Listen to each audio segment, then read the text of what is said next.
Alors, je suis tombé par hasard lorsque j'ai euh, rapidement, je tombe sur. Alors, il faudrait que je la retrouve. Voilà, celle-ci. On voit cette image, la flamme. À chaque fois, je Voilà. dis, une personne qui justement est malade se dit, on dirait que je suis telle une bougie. On essaie de souffler sur la flamme pour m'éteindre. Est-ce que c'est un ressenti énergétique juste ou pas lorsqu'on ressent ça? Oui, Et si c'est le cas, oui, oui. qui souffle dessus? Et ben, c'est très intéressant parce que le burn-out, un burn-out, c'est la Ah flamme oui, qui s'éteint.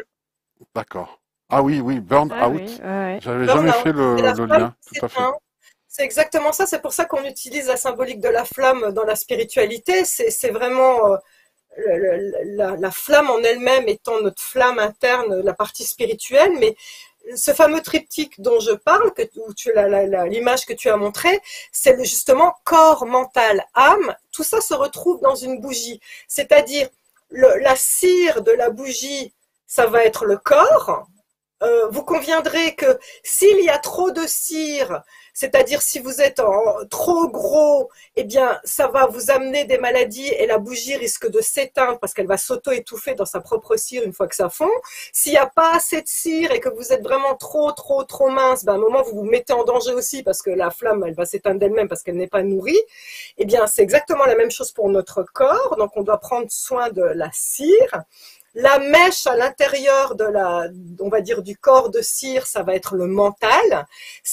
Le mental n'est ni bon ni mauvais. Le mental, c'est une espèce de structure justement qui nous structure et qui nous guide.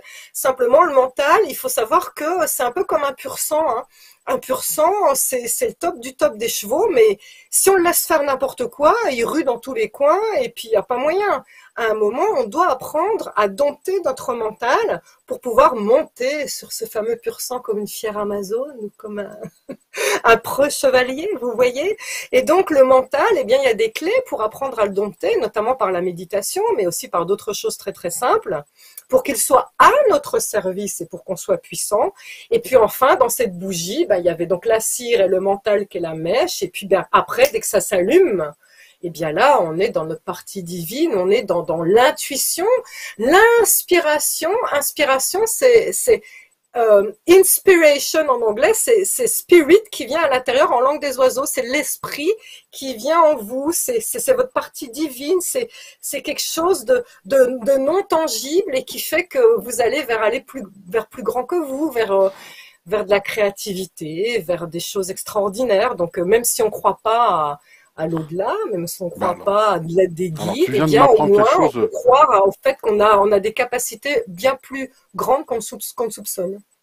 Alors, Christelle, toi, tu es une bougie, on vient d'apprendre.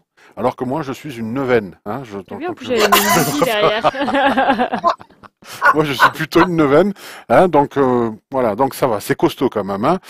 Donc, voilà, donc on voit ce livre Énergie pour guérir ici, qui sont. Alors, on a des rituels à l'intérieur, hein, si j'ai bien compris. Hein. Oui, voilà, mais c'est là, par contre, c'est du très simple. On est vraiment sur Oui, des trucs basique. super simples à faire.